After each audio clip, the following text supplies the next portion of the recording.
propose de réviser vite fait la notion de multiplicité d'une racine. Ça découle directement du critère 2 de divisibilité qui est dans la vidéo 1. Donc on va revoir sur un exemple, je vous donne ce polynôme et je pose la question, est-ce que x moins 1 divise p? Donc voilà, critère 1, vous savez qu'il suffit d'aller calculer p de 1, x moins 1, x moins alpha, alpha vaut 1. Donc j'ai fait p de 1, je trouve 0 et du coup la réponse c'est oui, x moins 1 divise p de x. Autrement dit, p de x va se factoriser en x moins 1 fois un polynôme, et si je pose la division euclidienne, je trouve le truc. Néanmoins, vous voyez, mon polynôme, il est de degré 5, donc si je le divise par x moins 1, ça va faire une grosse division euclidienne. Donc souvent, on essaye de trouver un max de diviseurs pour diviser par un gros polynôme pour que notre division, elle soit rapide, vous voyez. Et donc, je vais poser une autre question. Puisque x moins 1 divise p, est-ce que je m'arrête là? Est-ce que je ne peux pas diviser par x moins 1 carré? Après tout, je peux m'y intéresser. Donc, est-ce que x moins 1 carré divise p? On a vu le critère 2 dans l'autre vidéo. Donc, normalement, vous savez ce que vous avez à faire. On a déjà p de 1 égale à 0.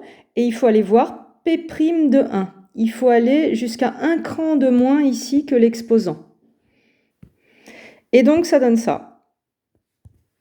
Voilà. P de 1, 0, ça c'est la base, c'est pour avoir x moins 1. Et maintenant, pour avoir x moins 1 carré, je dérive le polynôme p et je calcule p' de 1. Ça fait 0. Du coup, bah oui, d'après le critère 2 qu'on a vu ensemble, x moins 1 carré divise p de x. Et là déjà c'est mieux, vous voyez, si je divise p de x par un polynôme de degré 2, ma division va être un peu moins pénible. Et du coup, bah, vous comprenez bien ce que je vais faire. Je vais poser la question suivante. Est-ce que x moins 1 cube divise p? C'est logique de continuer finalement. Est-ce que x moins 1 au cube divise p? Donc toujours critère 2 de la vidéo précédente. Eh bien, il me faut p de 1 égale à 0, ça c'est fait. P' c'est fait. Il faut que j'aille ici jusqu'à 1 de moins que l'exposant.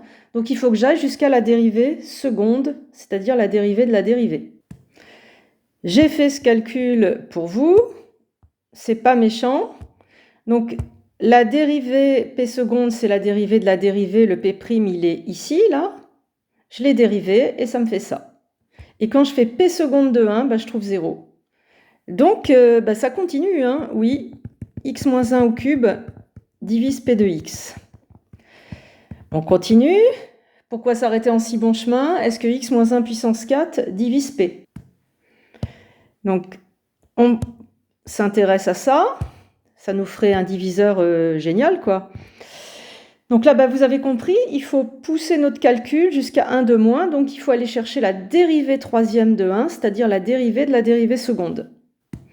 Là encore, j'ai fait ce calcul pour vous. Ne me remerciez pas, c'est mon boulot. Donc, je vous rappelle où on en est. La dérivée de la dérivée seconde, et j'ai trouvé que c'était non nul. Donc, bah, ça s'arrête, fallait bien. Hein. Donc, x moins 1 puissance 4 ne divise pas p de x. Alors, où je veux en venir avec ces exemples? C'est la notion de multiplicité. Reprenons. Ici, quand j'ai x moins 1 divise p de x, le vocabulaire du cours vous dit, ça veut dire que le nombre alpha, là, 1, est une racine de p. Voilà ce que j'obtiens quand j'ai fait p de 1. Ainsi, 1 est racine de p. Mais là, pour dire que x moins 1 carré divise le polynôme, eh bien, vous voyez bien que 1, il est, d'une certaine façon, c'est comme s'il était racine 2 fois. D'ailleurs, il est racine 2 fois. Il est racine de p et de p'.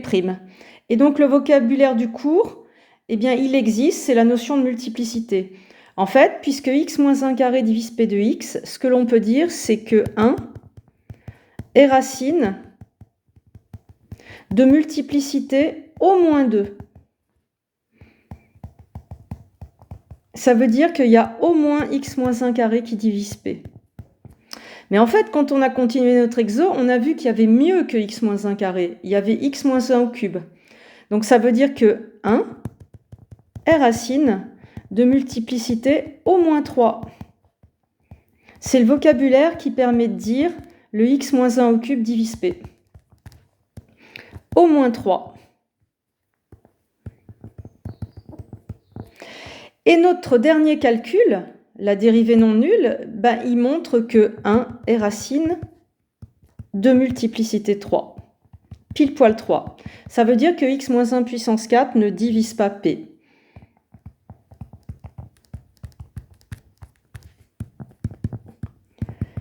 Et donc, si vous avez compris sur l'exemple, normalement, vous comprenez la définition du cours et le critère associé, que je vais rappeler pour terminer cette vidéo.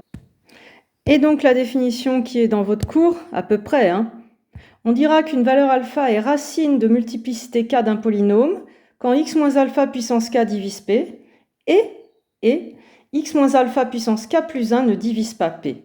Voici la définition et vous voyez, en fait, c'est du vocabulaire qui n'est pas si compliqué que ça à comprendre. Et du coup, si vous avez compris le critère numéro 2 et l'exemple, vous ne devez pas être surpris du critère. Être racine de multiplicité de k, il faut que x moins alpha puissance k divise p. Ça, c'est notre critère ici numéro 2, que j'ai exposé dans la vidéo 1. Et puis, il ne faut pas que x moins alpha puissance k plus 1 divise. Donc, il faut que la dérivée km de alpha soit différente de 0. On va utiliser ça dans l'exercice 61 dans la prochaine vidéo. Bon courage!